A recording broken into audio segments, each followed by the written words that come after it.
Hello, good morning student. Today we are learning next topic factors affecting evaporation. So let us understand this with an activity. तो activity से समझेंगे evaporation पे affect करने वाले factors कौन से हैं. So activity 1.14 take 5 ml of water in a test tube and keep it near a window or under a fan. So we take 5 ml of water in a test tube and keep it near a window और under a fan. Window के पास में ले जाना है या तो fan के नीचे रखना है.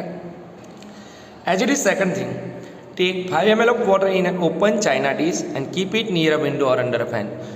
और सेकंड टाइम हमको चाइना डिश के अंदर पानी लेना है 5 ml of water and then it keep it near a window और under a fan. And third time take 5 ml of water in an open china dish and keep it inside a cupboard और shelf in your class. तो different जगह हमने पानी रखा.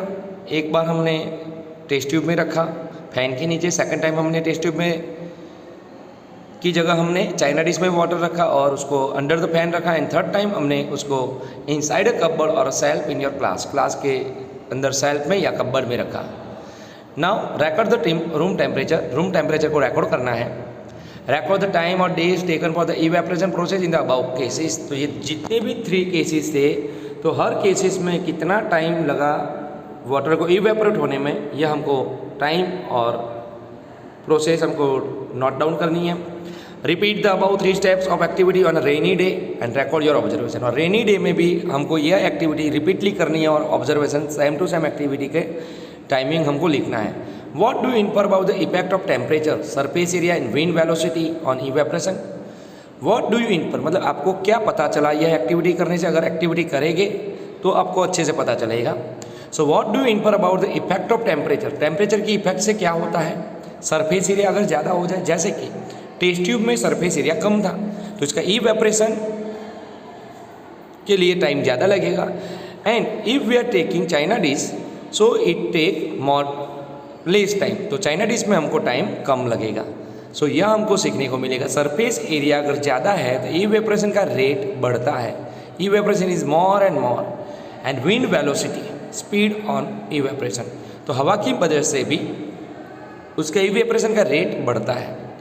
So you must have observe that the rate of evaporation increases with an increase of surface area. Surface area increase होने से. तो how can it?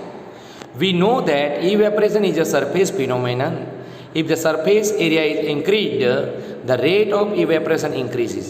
अगर surface area बढ़ाया जाएगा तो the rate of evaporation also increases. For example, while putting clothes for drying up, we spread them out. तो जब भी हम कपड़े सुखाते हैं तो उसको स्प्रेड करके फैला के सुखाते हैं, कभी एक साथ उसको सुखाते नहीं हैं. सो while putting clothes for drying up, we spread them out. Spread करने का मकसद एक ही है. तो surface area बढ़ेगा, then इवेपोरेशन रेट बढ़ेगा. Then second one, an increase of temperature बढ़ने से भी इवेपोरेशन रेट हाई होता है. So with the increase of temperature more number of particles get enough kinetic energy और to go into the vapour state. So temperature बढ़ाने से क्या होगा? So with the increase of temperature more number of particles get enough kinetic energy to go into the vapour state. तो ज़्यादातर जितने भी particles है उसके अंदर काइनेटिक एनर्जी बढ़ेगी and they all go into the vapour state. सब vapour state में कन्वर्ट हो जाएंगे. मीन्स इवेपोरेशन रेट इंक्रीज होगा. Number 3, decrease in humidity. Humidity is the amount of water vapour present in air. तो what is humidity पहले तो आपको समझ लेना चाहिए. Humidity is the amount of water vapour present in air. हवा के अंदर जो वाटर वेपर मौजूद है उसको ही ह्यूमिडिटी कहा जाता है. The air around us can not hold more than a definite amount of water vapour at a given temperature. तो कोई गिवन टेम्परेचर पे कोई चौक्कस मात्रा में उसके अंदर पानी होता है. उससे ज़्यादा पानी एयर अपने में समा नहीं सकती है. So if the amount of water in air is already high means humidity is high, the rate of evaporation decreases. तो आप देखते हो कि बारिश की सीजन में ह्यूमिडिटी ज़्यादा होने की वजह से आपके कपड़े जल्दी सूखते नहीं हैं. वाई? क्योंकि ऑलरेडी एटमॉस्फेयर के अंदर वाटर वेपर मौजूद है और अनदर जो वाटर वेपर जो है हमारे कपड़ों में से इवेपोरेट होके जो आने वाली है उसके लिए कोई जगह होती नहीं है. सो ह्यूमिडिटी के टाइम रेट इज डिक्रीज. तो उस समय इवेपोरेशन का रेट डिक्रीज होता है. Then number 4, an increase in wind speed. Wind speed बढ़ने से भी इवेपोरेशन रेट बढ़ता है। It is a common observation that clothes dry faster on a windy day. जिस दिन हवा ज़्यादा होती है तब क्लोज इजीली सूख जाते हैं, जल्दी से सूख जाते हैं। With the increase in wind speed the particles of water vapour move away with the wind. If the increase in wind speed, अगर विंड स्पीड बढ़ाई जाए तो the particles of water vapour के जितने भी पार्टिकल्स है they all move away with the wind, हवा के साथ वो खींचे जाते हैं। And decreasing the amount of water vapour in the surrounding, और आसपास से जितने वाटर वेपर के पार्टिकल्स है उसको हटा लेते हैं, जिससे भी इवेपरेट जल्दी होता है। Then next topic, how does evaporation cause cooling. Evaporation से ठंडक कैसे लगती है? How does evaporation cause cooling? Solution it, in an open vessel the liquid keeps on evaporating. तो ओपन खुले बर्तन में the liquid keeps on evaporate, कोई भी लिक्विड का इवेपरेशन होता है। The particles of liquid absorb energy from the surrounding to regain the energy lost during evaporation. So इसके जितने भी पार्टिकल्स होते हैं लिक्विड के, तो all the particles of liquid absorbs energy from the surrounding से एनर्जी गेन करते हैं, regain the energy and lost during evaporation, और इवेपरेशन के दौरान यह अपनी एनर्जी घुमाते हैं। This absorption of energy from the surrounding make the surrounding cool, और यह जो एब्सॉर्प्शन होता है आसपास से एनर्जी का, मेक द सराउंडिंग कॉल, उसकी वजह से आसपास का माहौल ठंडा होता है इवेपरेशन की वजह से। Now what happens when you pour some acetone on your palm? Acetone means nail polish remover जो आता है, तो नेल पॉलिश के साथ साथ एक नेल पॉलिश रिमूवर आता है, जिससे हमारी अगर आप लोगों ने नेल पॉलिश की है या ऐसा कोई भी कलर है उसको हटाने के लिए एसीटोन यूज़ होता है। तो जब उसको हमारे पाम में रखेंगे तो क्या होगा? So the particles gain energy from your palm और surrounding and evaporate causing the palm to feel cool. उसकी वजह से हमारी जो हथेली है, पाम है, वो ठंडा लगेगा। तो क्या होता है इसमें? The particles gain energy from your palm, आपके पाम की एनर्जी पार्टिकल्स ले लेंगे और सराउंडिंग की भी लेंगे, एंड इवेपरेट, और उसको इवेपरेट करेंगे, and evaporate causing the palm to feel cool. उसकी वजह से आपको हथेली में, पाम में ठंडा लगेगा। Another thing, after a hot sunny day people sprinkle water on the roof on open ground because the large latent heat of vaporization of water helps to cool the hot surface. So after a hot sunny day, गर्मियों के दिनों के बाद people sprinkle water on the roof, तो लोग अपने छत पे या तो ओपन ग्राउंड पे पानी छांटते हैं, because the large latent heat of vaporization of water helps to cool the hot surface. तो जो बड़ी पैमाने पे जो latent heat vaporization में से निकली है, it helps to cool the hot surface को ठंडा करने के लिए काम करती है। Now can you cite some more example from daily life where we can feel the effect of cooling due to evaporation? क्या आप ऐसे दूसरे एग्जाम्पल दे सकते हो? Why should we wear cotton cloth in summer? So here is another question, why should we wear cotton cloth in summer? Summer में cotton cloth क्यों पहनते हैं हम?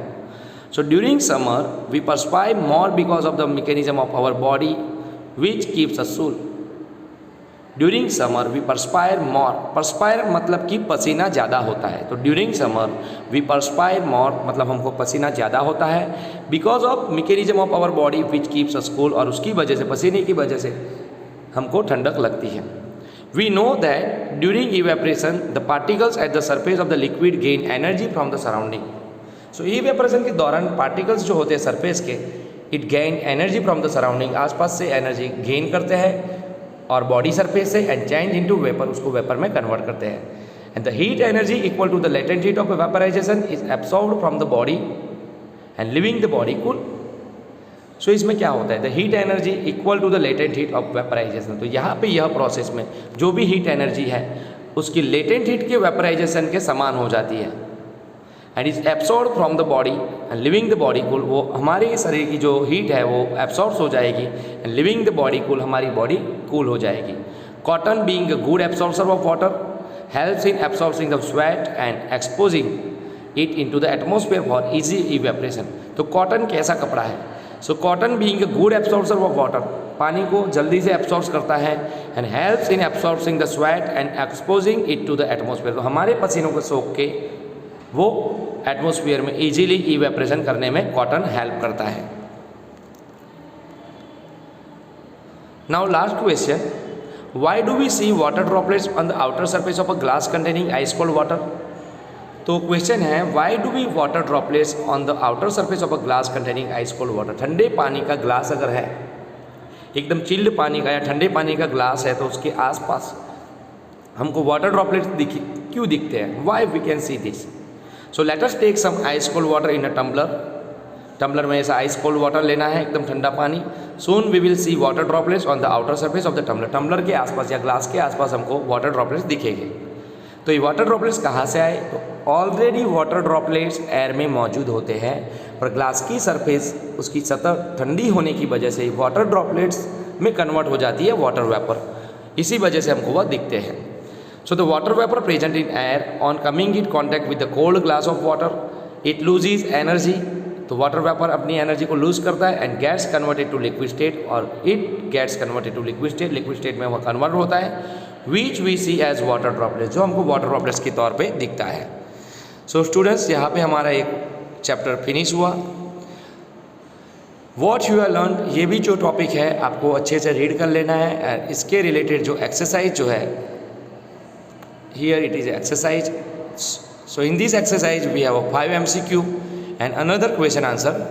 I will give these answers tomorrow.